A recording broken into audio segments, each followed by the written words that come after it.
Nobres alunos, sejam muito bem-vindos à terceira parte da nossa aula do sábado pela manhã. Hoje é dia 6 de março de 2021, pelo CETEP. Eu sou o professor Eric Brasil e acompanho a disciplina de Legislação e Ética Profissional. Nesse momento, para as turmas Eletrotécnica 7 de Camusim e turmas Eletrotécnica 18 e Mecânica 10 do Paracuru. É sempre uma honra, um prazer e um privilégio acompanhar a formação de todos vocês. Vocês que são, de fato, os profissionais do século XXI. Dizem que o futuro da nação está nas criancinhas, também, mas eu vejo muito mais o presente e o futuro da nação em vocês, cidadãos, profissionais, porque vocês decidiram, mesmo diante de um momento difícil, estudar, se qualificar, ter, de fato, condições de reunir informações com muita responsabilidade para assumir posições profissionais. Alguns aqui já têm profissão, alguns aqui já trabalham, alguns aqui já são até empresários e empreendedores, outros estão na sua primeira experiência, outros estão mudando de área, alguns estão sem trabalho formal, mas estão buscando, outros têm trabalho demais e às vezes querem até ajuda e convidam colegas para também se posicionarem, não é? Então, essa é a riqueza, é a maravilha de um curso técnico. O curso técnico não é apenas a formação, não é apenas o conteúdo, mas é também o networking, essa grande rede de relações em que nós encontramos outras pessoas de outros lugares, que nos trazem informação e que, às vezes, nos trazem até convites e possibilidades. O mercado de trabalho está aí, com todas as dificuldades. As profissões de vocês ainda são profissões muito, mas muito visadas e que se abrem muitas janelas, não é? Certamente você, com o curso técnico oficialmente, terá uma empregabilidade muito mais ampliada, certo? Estávamos aqui tratando da ética, da cidadania, dos conflitos, dos posicionamentos, da maneira como nós devemos, de fato, abordar. Trouxemos até um caso específico, né, de um determinado aluno, em que ele tinha uma cultura, uma religião, onde ali ele não podia desenvolver atividades profissionais aos sábados, e ele seguia isso de uma maneira tão profunda que nem mesmo participar de uma aula ele poderia. E aí o professor poderia ter uma visão intolerante sobre ele e dizer, não, isso eu não aceito, isso você está dizendo para não cumprir o seu compromisso, não assistir a aula. Ou eu poderia ter uma visão mais profissional, mais compreensiva e dizer, pois vamos analisar de verdade se o que você está dizendo procede, e se proceder, nós vamos conceder maneiras alternativas de você continuar acompanhando os conteúdos. Mas não vou te eximir das suas obrigações.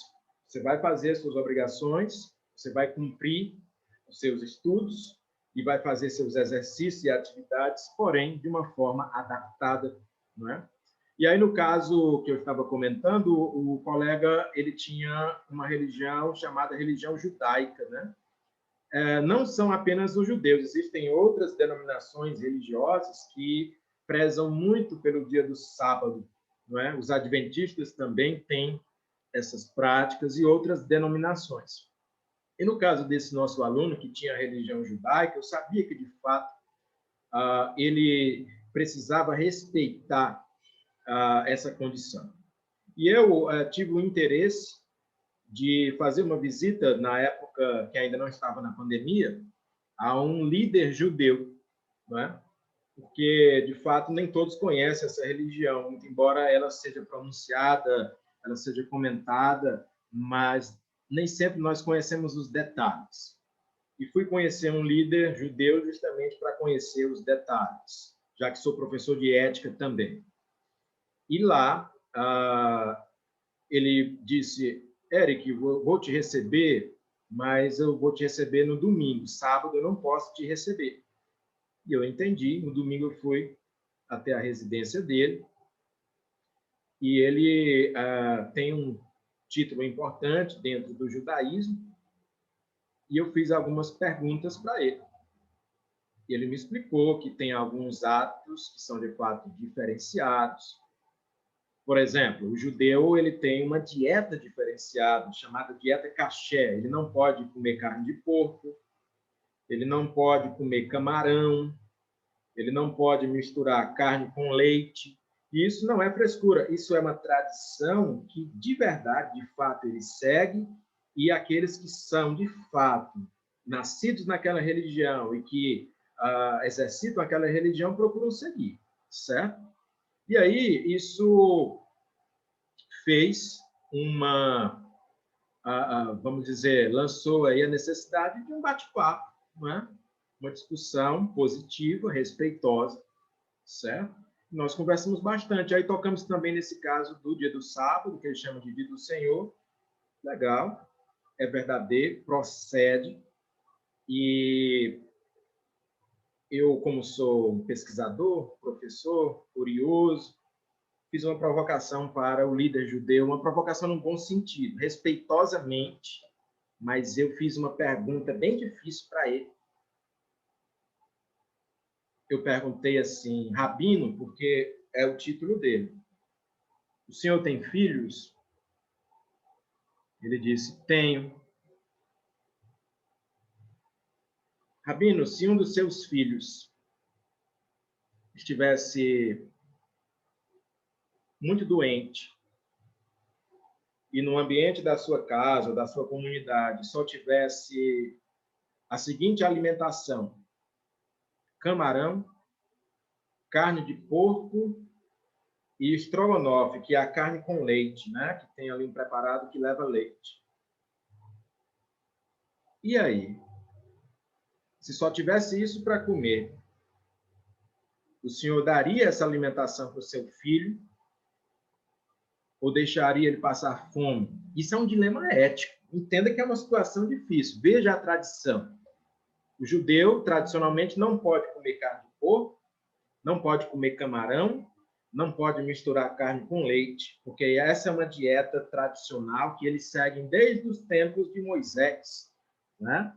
Então, o próprio Jesus de Nazaré, os próprios apóstolos de Jesus e todos aqueles que normalmente você encontra na tradição bíblica, quase todos eles seguiam mais ou menos essa dieta com essas restrições.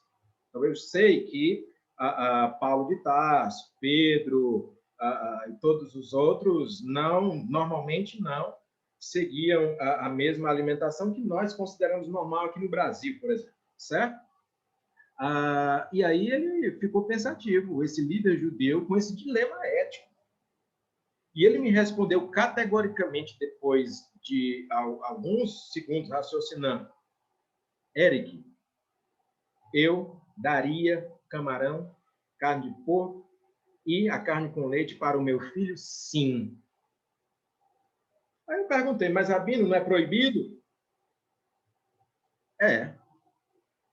Mas Deus tem um valor supremo chamado vida.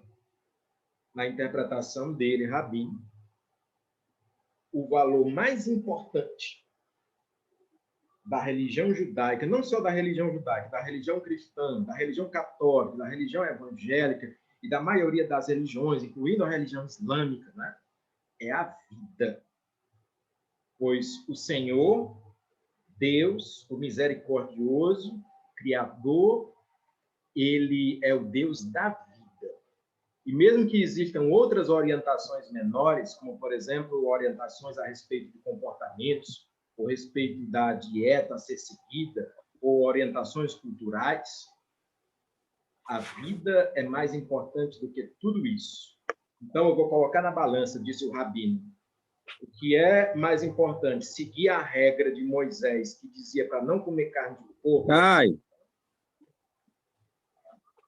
ou respeitar o valor supremo de Deus, que é a vida. Aí o Rabino responde, a vida. Então, eu vou escolher a vida. Eu sei que dar carne de porco é errado numa situação de normalidade. Comer camarão é errado numa situação de normalidade para o meu povo, para a minha cultura. Mas, se só tem isso para comer, não vou deixar meu filho morrer, não. Ele vai poder se alimentar, eu vou abrir essa exceção. Então, até mesmo dentro de regras muito fechadas, até mesmo dentro de regras aparentemente colocadas no sistema tradicional, eu posso abrir exceções se existir algo superior a isso, numa situação atípica, que nesse caso é o respeito e a manutenção da vida. Então, o Rabino me respondeu dessa forma. E essa é uma lição sobre ética que é importante adotar, não só no judaísmo, mas em qualquer religião, ou até mesmo fora das religiões. Porque você pode até dizer, professor Eric, eu sou ateu, eu não tenho religião nenhuma, eu não acredito em Deus, eu não acredito na vida após a morte, eu não acredito em coisas sobrenaturais ou espirituais. Você poderia até ter esse pensamento e dizer, mas mesmo assim, professor, eu sou ético, sou um cidadão, mesmo assim eu respeito a vida, mesmo assim eu respeito a tolerância, mesmo assim eu respeito o respeito, né? Gosto de ter respeito para com as outras pessoas, porque eu posso ter uma conduta ética sem ter religião. Se tiver religião e quiser seguir normas para boa convivência, ótimo. Se não tiver, eu vou estar desobrigado de ser ético? Não, mesmo assim você deve, né? Recomendamos que você também seja ético, certo? Você pode ser muçulmano, você pode ser católico, você pode ser evangélico, você pode ser espírita, você pode ser umbandista, você pode ser judeu, você pode ser do budismo, você pode não ter religião nenhuma, mas ainda assim a obrigação de ser ético é a obrigação de todo cidadão. Então, a ética tem esse caráter plural, universal. Ela pode abarcar e pode abraçar a várias culturas, a várias crenças, certo? Tem alguns colegas falando aqui no bate-papo, né? Interagindo aqui com a gente, certo? Vamos lá. Professor, por que essa pausa de 2 minutos? Primeiro, porque para que a gente não fique numa fala só, para que isso não gere um desgaste. E outro motivo é porque o aplicativo Zoom ele nos dá a possibilidade da gratuidade do aplicativo, ele não precisa ser pago por fora, né? Incluindo aí para vocês, se a gente fizer dessa maneira. Né? Mas nós temos aqui uma pergunta do Vitor. Uma vez fui fazer um serviço na casa de um senhor, cheguei lá, ele entrou primeiro na casa, quando entrei, fui fechar a porta e tomei um susto, porque atrás da porta tinha um santo de determinada religião africana, e o santo era do tamanho de uma pessoa adulta, e eu acredito no cristianismo e era contrário à minha religião. Mas fiz meu serviço, e de maneira nenhuma eu discriminei nem falei nada, até porque cada um tem sua crença. Isso é um exemplo de ética profissional, não é, professor? Quem está falando isso é o Vitor, certo? Aqui no bate-papo, onde você também pode participar. Correto, Vitor, você agiu de maneira correta. Por quê? Porque, muito embora você tenha a sua religião e o seu cliente tenha outra religião, você não pode deixar que isso atrapalhe o exercício da sua profissão, a prestação do seu serviço. As crenças dele são as crenças dele, as suas crenças são as suas crenças. O que é que tem que ser obrigatório numa relação assim? O respeito, não é? Tanto ele tem a obrigação de te respeitar, de te tratar bem, como você tem a obrigação de respeitá-lo, de tratá-lo bem. Se por acaso ele mantém algum artefato religioso, nesse caso a imagem de um santo africano, do tamanho de uma pessoa, e isso de alguma forma não faz parte da sua religião, e você até não gosta disso, mas isso é uma coisa que ele está fazendo na casa dele, no ambiente dele, com as crenças dele. Não tem nada a ver com a execução do seu serviço. Você, de maneira muito profissional, agiu corretamente. Essa é a prática impessoal de que eu falo, a capacidade de respeitar o outro, de tolerar o outro, mesmo que o outro faça coisas que são diferentes ou que causem alguma estranheza. O que é que eu não posso tolerar? Vou te dizer o que é que eu não posso tolerar. Coisas absurdas e ilegais. Então, se você chegasse na casa desse mesmo cidadão, você tem a obrigação de respeitar a religião dele, a cultura dele, os hábitos dele. Mas se você chegasse lá e ele tivesse espancando a mulher dele, ou num ato de pedofilia contra uma criança, mesmo que fosse filho dele, você tinha a obrigação moral de chamar a polícia. Isso é ser ético. Porque uma coisa é respeitar a diferença, é ser tolerante. A outra coisa é ser conivente, omisso com a ilegalidade e os absurdos. Entendeu? Então, mesmo no respeito, na tolerância, existem também limites. E é isso que a maioria das pessoas tem dificuldade em enxergar. A maioria dos brasileiros e até dos cidadãos mundo afora tem uma dificuldade numa relação de 8 e 80, de radicalismos. Ou são muito liberais, e a liberdade exagerada pode produzir uma libertinagem, ou então são radicais demais do ponto de vista do conservadorismo, do tradicionalismo, e nada pode. Tem muito cidadão que é assim, muita gente, algumas pessoas que são assim, ou não pode nada ou pode tudo. Calma, não é por aí. Vamos pelo caminho do meio, o caminho mais equilibrado, certo? O profissional ele precisa ter bom senso, porque ele também é um ser humano. Muito embora ele tenha que agir com impessoalidade, respeitando todas as crenças, hábitos e culturas, ele também tem um termômetro moral. Professor, me dá um outro exemplo de um termômetro moral, de uma situação que é bem difícil, bem polêmica, que poderia eu estar diante dela. Professor. Opa, quem fala? Antônio José? Sim. Essa daí também Antônio José, serve para... apresenta para a gente, para os colegas te conhecerem. Você é de qual turma? Você é eletrotécnica 7 de Camusim? Isso. Pronto, pode falar. Essa questão aí da ética, professor, serve também para a parte tanto de sexualidade, cor, raça, serve para tudo isso também, né? A gente tem que respeitar todos de qualquer maneira, dependendo de qualquer coisa que eles queiram ser, né? Tem que aceitar, não é isso? Correto, Antônio José. É isso mesmo. Tudo que eu falei sobre cultura, sobre religião, sobre diferenças, vale também para outros pontos, como sexualidade, por exemplo. Inclusive, um ponto bem polêmico, né? Então, digamos que, por alguma razão, você não goste ou não se sinta tão à vontade com um cidadão que tem uma opção sexual diferente da sua, certo?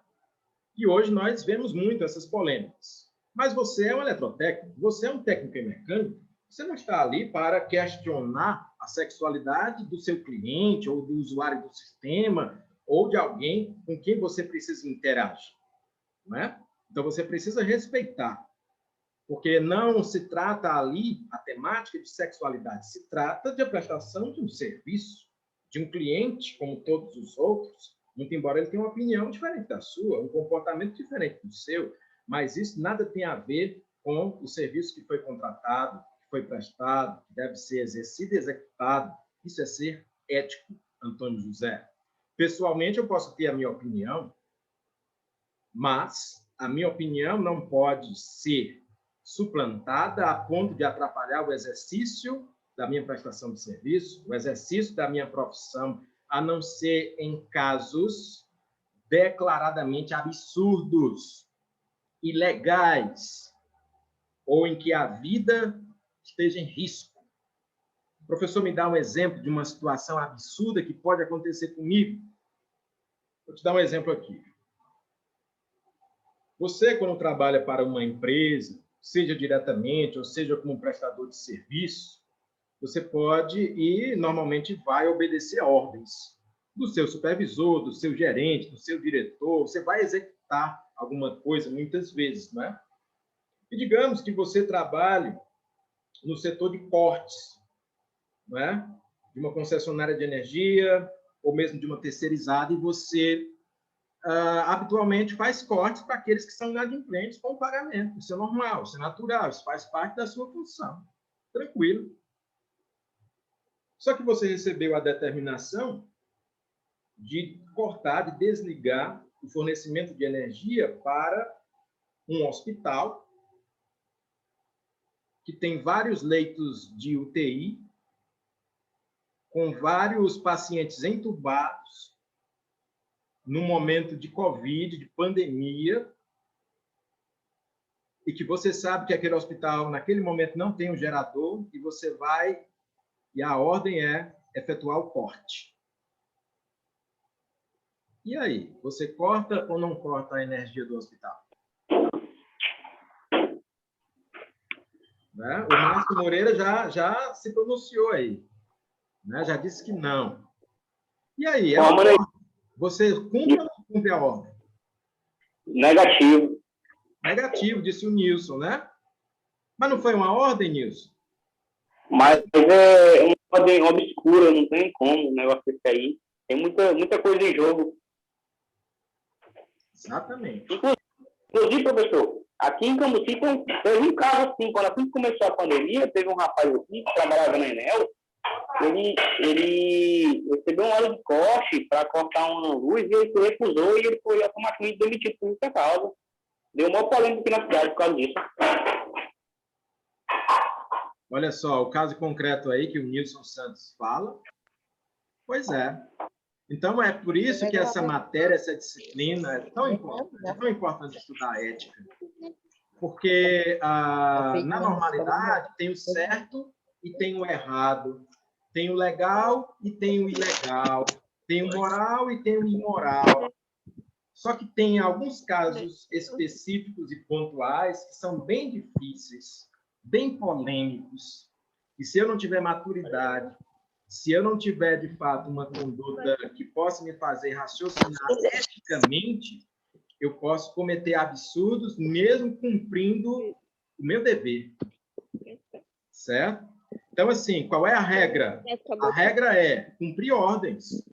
Se você trabalha para uma empresa de maneira legalizada, você é contratado para aquele serviço e você sabe das suas responsabilidades, você tem que cumprir. A normalidade é essa.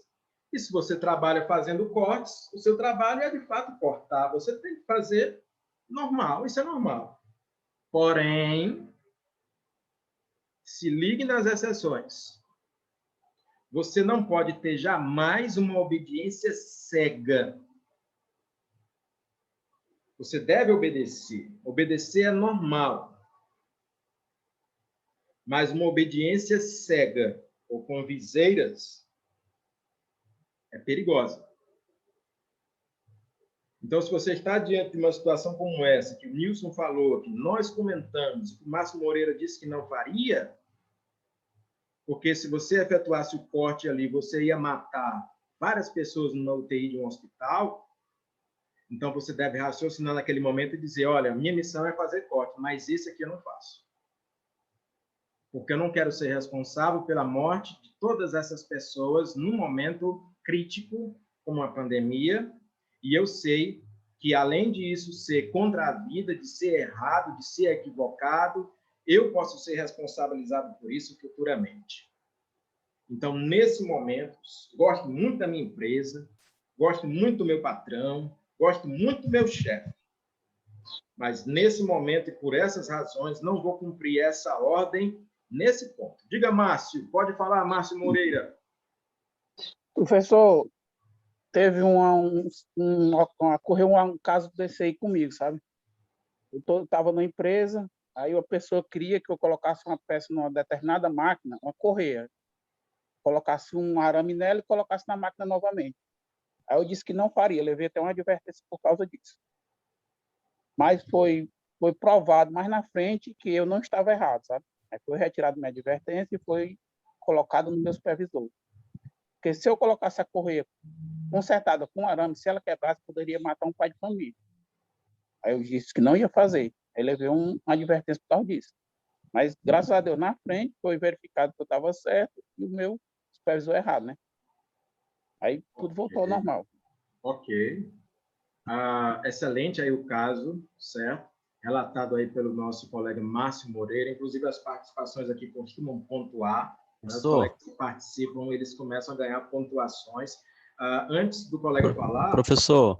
Antes de você falar, só concluindo. Márcio, gostei da sua conduta. Você foi ético. Parabéns. Diga, eu só estou vendo assim, a identificação K51S, né? Diga o seu nome e sua turma, por gentileza. Pode falar. Meu nome é Janilson Brandão, eu faço parte da Mecânica 10. Eu trabalho na empresa RIP, prestando serviço para a CSP, Companhia Siderúrgica do PECEM. Para quem não conhece, né? Eu tive algumas experiências com essa ética profissional, em que a gente foi prestar um serviço em um equipamento onde fazia o tratamento de gás, limpeza de gás. E lá nós usamos detectores de gás, e lá o permitido para você estar exposto são de 39 ppm, né? Passou disso, você tem que trabalhar, né? Dar uma descansada fora, depois volta. Quando passa de 70, 60, você tem que sair da área. E teve um equipamento lá que tinha que tinha que trocar, né? Tinha que fazer manutenção preventiva nele. Aí nós fomos fazer. Nisso, os detectores foi até o máximo, né? E teve que até o ponto deles pararem. Parou de vez de aferir a quantidade de gás. Ainda assim, eles permaneceram no trabalho, né? O supervisor da mecânica da CSP estava acompanhando, ele estava lá envolvido. Botaram um exaustor, mas não resolveu, né? Inclusive, veio um rapaz que trabalhava com a gente passar mal, ele quase desmaia. Tivemos que tirar ele às pressas da frente de serviço, né? E, assim, sempre acontece. Nós que trabalhamos nessa área, sempre acontece e sempre vai acontecer. Só que a gente tem, que nem você falou, a gente não deve ter uma obediência cega, né? A gente temos que avaliar, né, se realmente aquilo ali vai pôr a nossa vida em risco, a vida de um colega da gente em risco, para poder a gente estar fazendo da melhor forma possível. Né? Eu já passei por 2 experiências no mesmo equipamento, né, de um intervalo de 2 meses, de um para o outro, e até então eles ainda assim continuam fazendo essa manutenção, não tiveram nenhuma atitude, né, de uma maneira mais viável de fazer esse trabalho, né, onde eles viram lá que um exaustor atenderia, mas não atendeu, né, 2 rapazes passaram mal nesse equipamento. Então, o que eu queria deixar aqui, a minha participação é que a nossa obediência aos nossos empregadores tem que ser uma obediência não 100%, porque vai ter momentos que ele vai pedir algo de você que você vai pôr a sua vida em risco, vai pôr a vida de algum colega seu em risco, e a gente tem que estar muito atento a isso. Essa é minha participação aí. Obrigado. Excelente, Janilson. Antes dos outros colegas falarem, queria dar os parabéns pelo testemunho vivo. E o Janilson falou aqui, colega do Paracuru da Mecânica 10, né? Numa situação em uma grande empresa, né? Companhia Siderúrgica do PECEM, quer dizer, independente da empresa ser grande, média ou pequena, de vários portes e áreas e segmentos, o que você fez, Janilson, foi o comportamento ético adequado. Qual é a regra? A regra é seguir ordens. Se eu trabalho para uma empresa, eu vou obedecer àquela empresa. Se eu tenho um chefe, eu vou obedecer àquele chefe. Se eu tenho um líder, eu vou procurar seguir aquele líder. Mas, professor, isso é 100%? Qual é a orientação verdadeira? Isso vale para 99%. Porque tem 1%. Às vezes, são pequenas situações onde você vai verificar absurdos. E quando você estiver diante de um absurdo, pode ser a empresa rica, pode ser o seu chefe, pode ser o seu patrão, pode ser o seu líder, pode ser quem for. Não tenha uma obediência cega. Obediência cega é só para criança, para adolescente. Homens adultos, profissionais responsáveis, seguem ordens, cumprem metas, são cidadãos, respeitam a autoridade,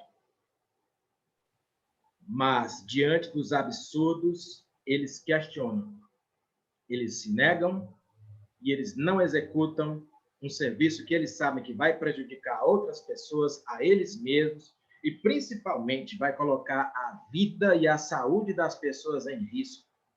No caso colocado aqui pelo colega, a saúde dele, a vida dele estava em risco. E de outros também, num ambiente que muitas vezes é insalubre. Então, fique atento, porque se você perder a sua vida, ou se você ficar inválido, ou se você tiver algum problema, esse problema vai ser seu, não vai ser do seu chefe. A empresa pode até te indenizar, mas tem coisas que não podem ser reparadas. A vida não pode ser reparada.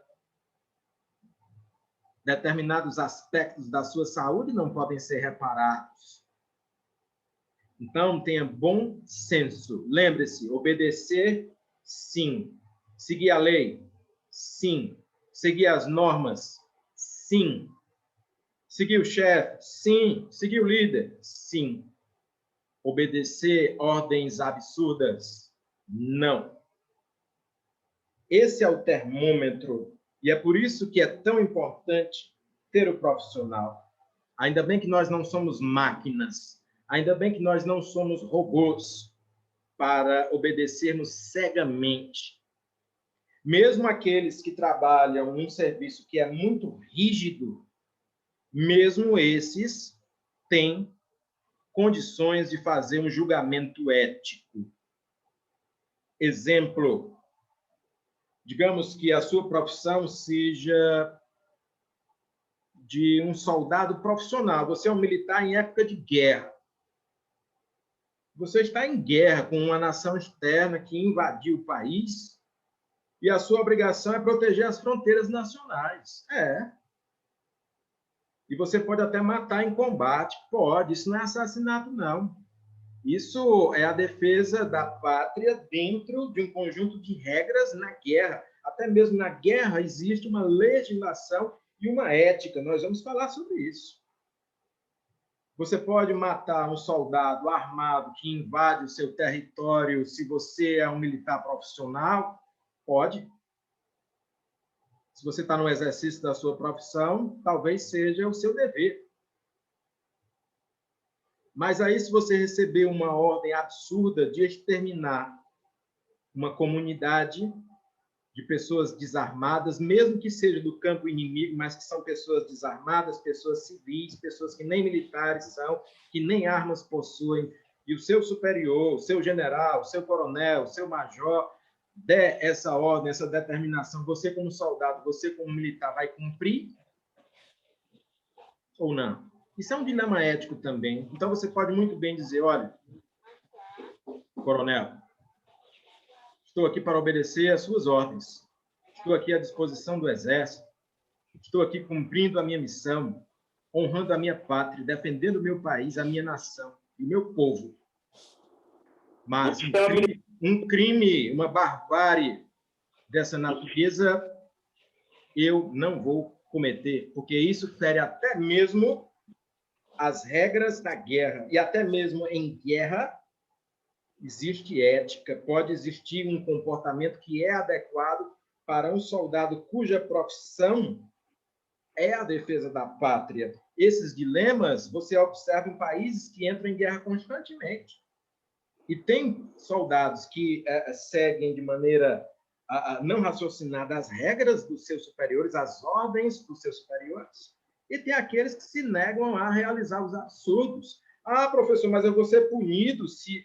Meu amigo, é muito melhor uma punição institucional do que você ser responsável por uma chacina dessa natureza. Tá certo? Então, nós já vamos voltar para a nossa transmissão. Vou fazer aqui uma pausa de 2 minutos e você inicia novamente. Eu vou até responder por que nós fazemos essa pausa de 2 minutos, porque tem colegas que são novatos. É o seguinte, nós temos um intervalo para o almoço que acontece ao meio-dia. Esse intervalo nas aulas online é de meio-dia até às 14 horas. Mas durante as aulas, pela manhã e pela tarde, nós fazemos essas pequenas pausas. E aí retornamos com um novo fôlego. Tá certo? Então, até daqui a 2 minutos.